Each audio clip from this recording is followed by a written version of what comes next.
আসসালামু আলাইকুম। তুমি যে দুশ্চিন্তা করতে করতে শুকিয়ে গেছো, খাবারের রুচি হারিয়ে ফেলেছো, নির্ঘুম রাত কাটাতে কাটাতে একেবারে ক্লান্ত হয়ে গেছো। এই যে নির্ঘুম রাত কাটানো, ক্লান্ত হয়ে যাওয়া, দুশ্চিন্তা করা, এগুলো আদৌ তোমার কোনো উপকারে আসছে?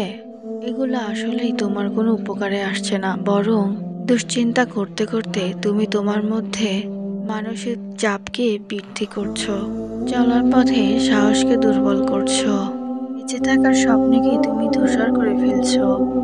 ধরো তুমি সর্বশেষ পরীক্ষায় ভালো ফলাফল করতে পারোনি, ব্যবসা করতে গিয়ে অনেক টাকা লস করেছো, যা তুমি চেয়েছো তা তুমি পাওনি। না পাওয়া, ব্যবসায় লস করা, পরীক্ষায় ভালো ফলাফল না করা, তুমি এখন মাথায় নিচ্ছ, টেনশন করছো, নিজেকে শেষ করে দিচ্ছ।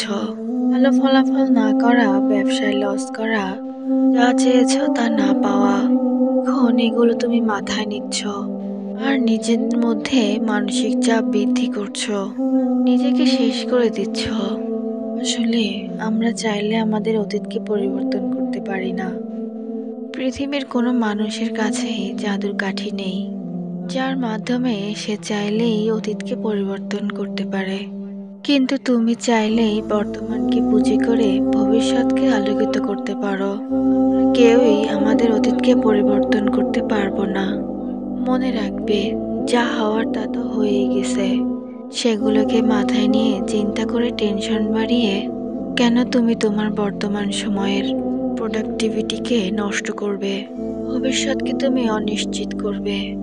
আমি বলি কি জানো, আমাদের প্রত্যেকের ভবিষ্যৎকে সুন্দর করার জন্য বর্তমানকে গুছিয়ে সঠিকভাবে কাজে লাগানো দরকার।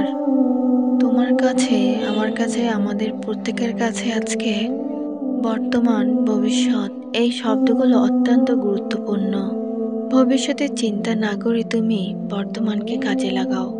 যার বর্তমান যত গোছালো, তার ভবিষ্যৎ ততই সুন্দর। আমি তোমাকে বলি কি জানো, তুমি আজকের জন্য বেঁচে থাকো। তুমি আজকের দিনটিকে সর্বোচ্চ কাজে লাগাও, সর্বোচ্চ ব্যবহার করো। তাহলে তোমার অতীত সুন্দর হবে, ভবিষ্যৎ আলোকিত হবে।